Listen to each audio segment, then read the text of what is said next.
When you're buying a supercar, should you be concerned about daily drivability? Should you be concerned about comfort? Off-roading is obviously out of the question. Well, not with this. This is the last ever Lamborghini Huracan, and it's just not any other Huracan. It is the limited edition Lamborghini Huracan Sterrato.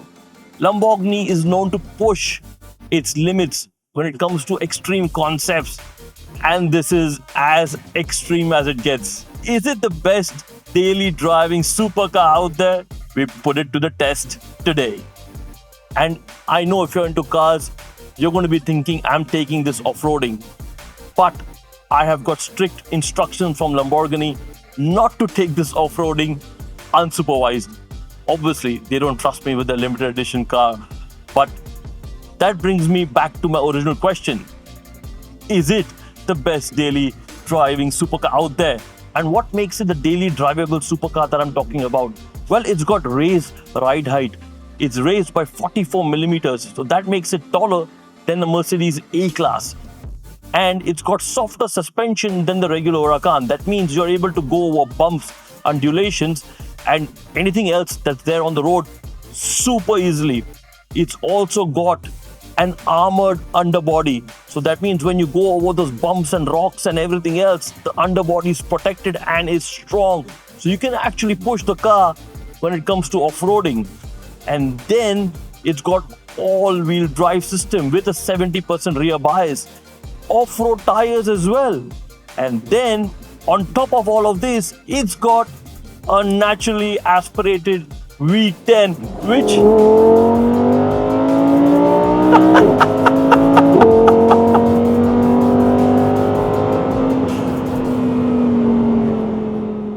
howls its way to the red line, pops and bangs on the overrun, and is just beautiful to listen to.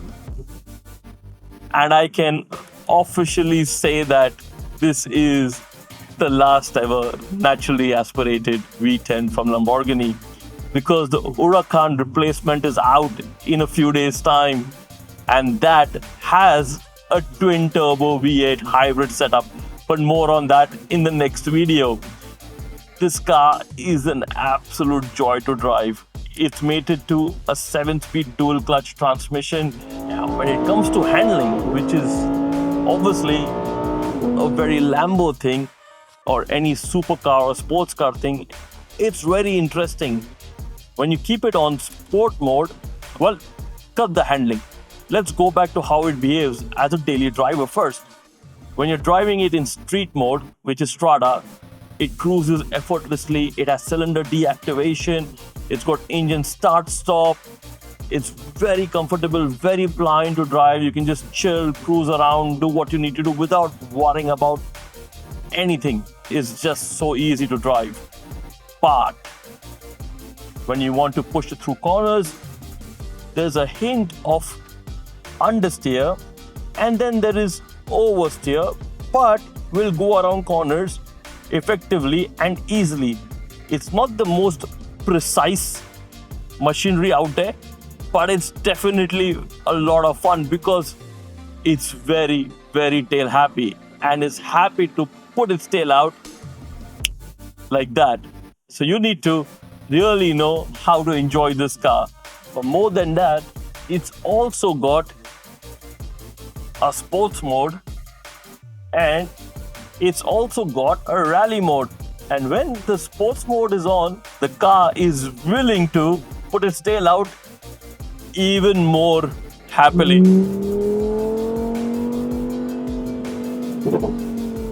You hearing that? Are you hearing that? And when it puts its tail out,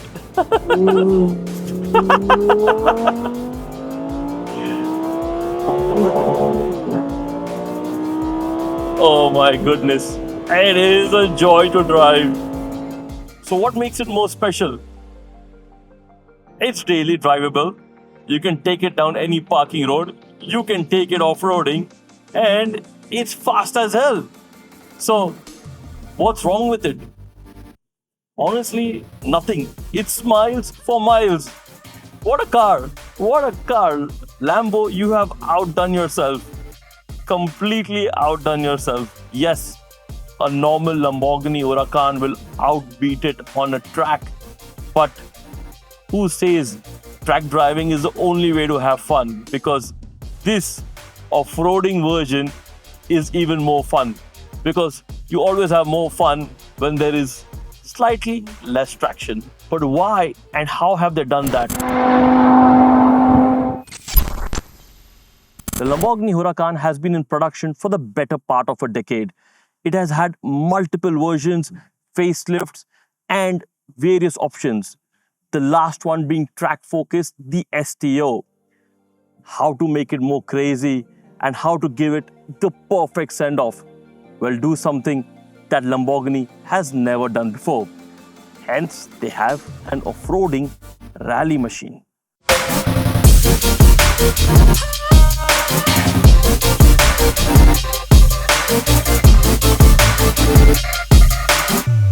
It's a lot to take in, the Sterrato.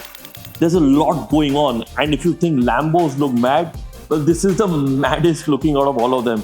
Just look at it. Now this paint, obviously it's like a matte camouflage looking thing. Almost reminds me of the paint scheme on a fighter jet, and obviously Lambos have that aggressive profile. Did you all know that this particular part, like all of these stripes and the racing livery that you see and this number, is not a sticker. It is a paint scheme. So you can go and tell Lambo to make a car, well, make the Sterrato with or without this paint scheme. This is an optional extra. Now, if you like a plain looking car, you can definitely remove all of that. But this needs to be wild, it needs to be aggressive, it needs to look the part, it needs to look like a stealth fighter decided to come out of the closet and say, you know what, I'm going to bomb you today. And this is exactly what the Sterrato looks like. It's completely beefed up. And what has Lamborghini done to make it look the way it has? Well, first of all, it has raised the ride height. It's raised the ride height by 44 millimeters. And then you obviously have these rallying rights over here. Very aggressive looking profile. This car is based on a Technica, and a Technica look very aggressive as well. So taking all of those bits and pieces, making it look crazier than before. If you see this part, this is the reinforced plastic bit, making the car wider, making it look more aggressive, and then you get the chunky off-road tires. Going down the side profile, you can see how aggressive the profile is. Obviously, it has all-wheel drive, so it's mentioned over here 4. This 4 stands for all-wheel drive, and 610 stands for the power the car makes. Now, if you look on top, you have the roof storage rack over here with the Sterrato branding, the racing livery, and then you have this duct. This snorkel is what helps the naturally aspirated V10 breathe. It feels so odd saying naturally aspirated in today's day and age of turbocharging and plug-in hybrids and battery electric vehicles that it almost seems alien to say the word naturally aspirated. And that's what even makes this car more special, because it's the last of a line. It's the last of an era. So this helps the V10 breathe. The ducts over here are closed, which would channel air into the engine. So this is shut down and all the breathing happens from this part over here. Obviously getting the wider plastic bumpers and arches over here, making the car very, very aggressive looking. Come to the rear. When you look at this rear part, you can see all the loops, all the angles, all the design elements that make this car so aggressive looking. You know, if Batman had to go to war tomorrow, I think this is the car he would take. It looks like Batman's car. It looks like the car he would take into battle and have guns and missiles coming out and going boom, boom, boom. Batman, if you're hiring, I'm applying. I'll send you my CV. But this is a crazy looking thing. What do you guys think of the Sterrato's looks? Let us know in the comments.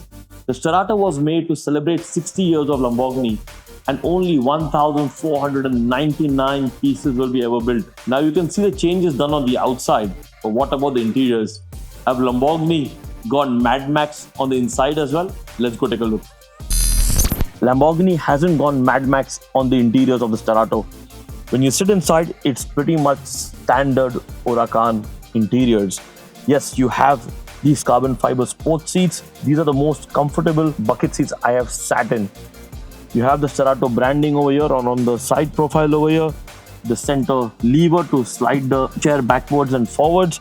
You have the other switches on the side, complete carbon fiber doors like on the STO, and an option on the Technica, and the threads to open and close. The build quality and the interiors is actually pretty good, and that is something you can expect well done from a Volkswagen Group product. What's otherwise interesting is the rally mode on this. So you have street, sport and rally.